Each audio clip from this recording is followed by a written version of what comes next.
1971 সালে বাংলাদেশ জামাত ইসলামীর অবস্থান আমরা বহুবার প্রকাশ করেছি, বহুবার পরিষ্কার করেছি। আমরা আমাদের কথা স্পষ্ট করেছি যে দেশের স্বাধীনতা সার্বভৌমত্বকে ধারণ করে বাংলাদেশ জামাত ইসলামী ইসলামী ছাত্র শিবির তার রাজনৈতিক কর্মকাণ্ড পরিচালনা করে।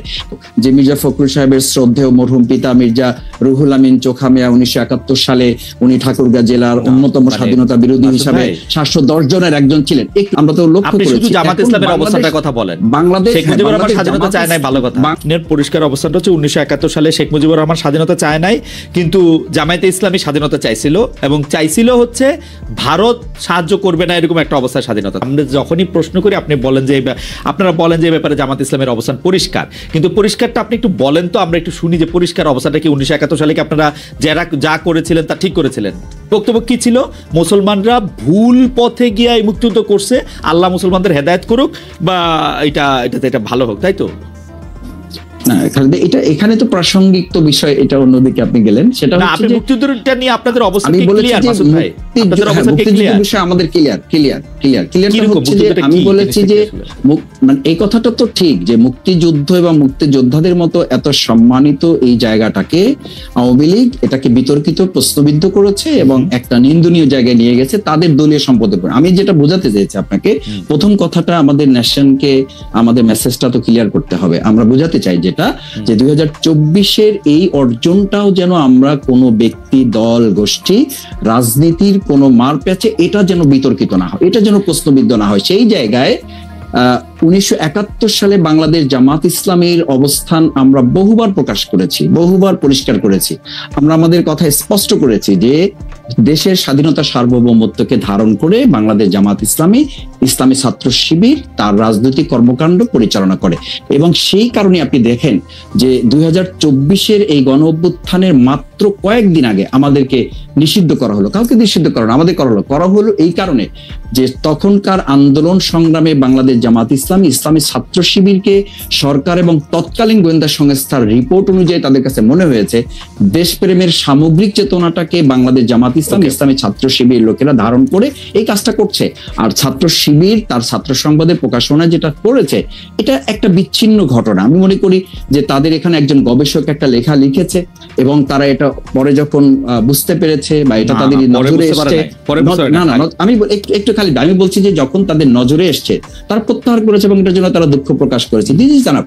এখন আমি যদি আপনাকে আরো ধরি যে এটা তো এই নেগেটিভটাকে যদি আপনি ওভাবে নেন, আমি এটা মানে শ্রদ্ধা রেখেই বলছি যে আমাদের এখন বাংলাদেশ জাতীয়তাবাদী দল বিএনপি ওনাদের ওখানে যে মহাসচিব হিসাবে শ্রদ্ধেয় মির্জা ফখরুল ইসলাম আলমগীর সাহেব উনি কাজ করছেন, ওনার বাবা সম্পর্কে আমাদের কাছে কি মেসেজ আছে? তো সেজন্য কি বিএনপি কে এখন ক্ষমা চাইতে বলতে হবে, বা আমরা কি বলবো যে মির্জা ফখরুল সাহেবের শ্রদ্ধেয় মরহুম পিতা মির্জা রুহুল আমিন চোখা মিয়া 1971 সালে উনি ঠাকুরগাঁও জেলার অন্যতম স্বাধীনতা বিরোধী হিসাবে 710 জনের একজন ছিলেন।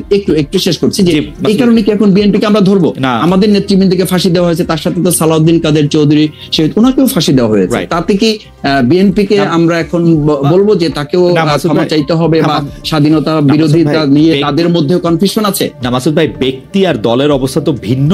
আমরা 1971 সালে জামায়াতে ইসলামী মুক্তিযুদ্ধের চলাকালীন সময় তারপরে বিভিন্ন সময় বিভিন্নভাবে স্টেটমেন্ট দিয়ে দল হিসাবে যেটা বলেছে, আমরা যখনই প্রশ্ন করি আপনারা বলেন যে ব্যাপারে জামাত ইসলামের অবস্থান পরিষ্কার, কিন্তু পরিষ্কারটা আপনি একটু বলেন তো, আমরা একটু শুনি যে পরিষ্কার অবস্থাটা কি। 1971 সালে কি আপনারা যা করেছিলেন তা ঠিক করেছিলেন?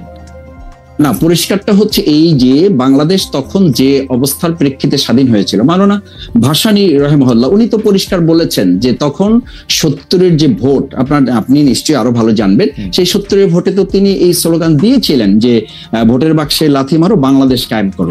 তো সেই বাংলাদেশ কায়েম করা প্রসঙ্গে এসে মরহুম প্রেসিডেন্ট শেখ মুজিবুর রহমান উনি তো বাংলাদেশের স্বাধীনতা উনি শেষ পর্যন্ত তো চান নাই। 7 মার্চের উনি ভাষণ, তার পরবর্তী সময়গুলো আমরা তো লক্ষ্য করেছি। শুধু জামাত ইসলামের অবস্থানটার কথা বলেন। বাংলাদেশ শেখ মুজিবুর রহমান স্বাধীনতা চায় নাই, ভালো কথা। বাংলাদেশ এই বাংলাদেশ জামাত ইসলামী 53 বছরে যে নেগেটিভ গুলো বাংলাদেশে আমরা লক্ষ্য করেছি, আপনি বাংলাদেশ জামাত ইসলামী সেই পর্যালোচনাগুলি তখন ছিল যে আমরা বাংলাদেশ জামাত ইসলামী স্বাধীনতা চাই, কিন্তু ভারত সহযোগিতার মাধ্যমে যে ষড়যন্ত্রমূলক ভাবে দেশকে স্বাধীন করে এই দেশকে তাদের একটা অঙ্গরাজ্য বানানোর পরিকল্পনা বা ষড়যন্ত্র করছে, এটার সাথে জামাত ইসলামী দ্বিমত ছিল। এবং সেই দ্বিমতটা 1971 সালে আমি একদম পরিষ্কার অবস্থানটা আবার বলি, আপনার পরিষ্কার অবস্থানটা হচ্ছে 1971 সালে শেখ মুজিবুর রহমান স্বাধীনতা চায় নাই, কিন্তু জামায়াতে ইসলামী স্বাধীনতা চাইছিল, এবং চাইছিল হচ্ছে ভারত সাহায্য করবে না এরকম একটা অবস্থায় স্বাধীনতা, তাই তো?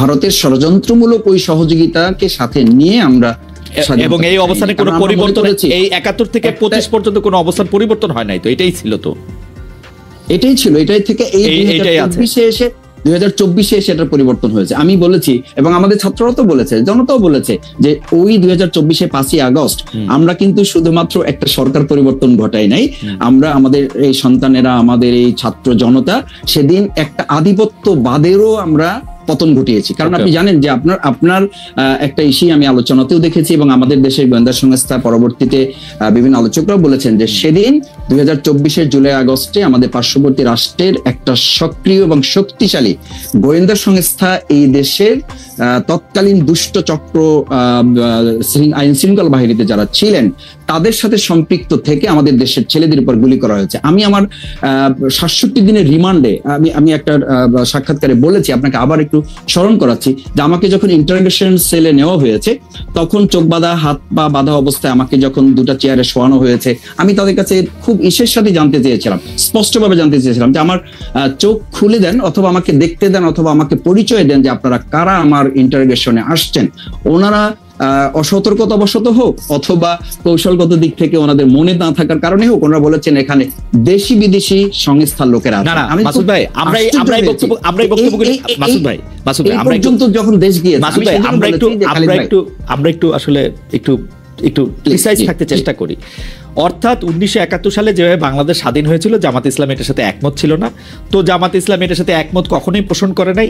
2024 সালে আইসে বাংলাদেশ, আপনি মনে করতেছেন 2024 সালে আইসে বাংলাদেশ একটা অন্যরকম স্বাধীনতা পাইছে, এটা কি ব্যাপারটা এরকম? মানে ভারত এলিমেন্ট আমি যেতে চাইতেছি না, আপনি দুই লাইনে বলেন 1971 সালে জামাতের অবস্থা সঠিক ছিল।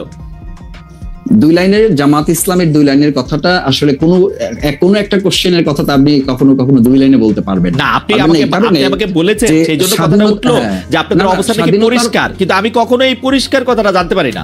পরিষ্কারটা কি? কথা হচ্ছে এইটা যে বাংলাদেশ জামাত ইসলামী স্বাধীনতাটা ভারতের ষড়যন্ত্রমূলক সহযোগিতার মাধ্যমে চায়নি, কিন্তু যখন স্বাধীন হয়েছে দেশ, সেই স্বাধীনতাকে ধারণ করে জামাত ইসলামী ছাত্র শিবির তার সামগ্রিক কার্যক্রম পরিচালিত হয়ে আসছে, এবং সেটা প্রমাণিত এবং পরীক্ষিতভাবে দেশের জনগণ সেটা গ্রহণ করেছে। Fantastic. Subscribe to my channel.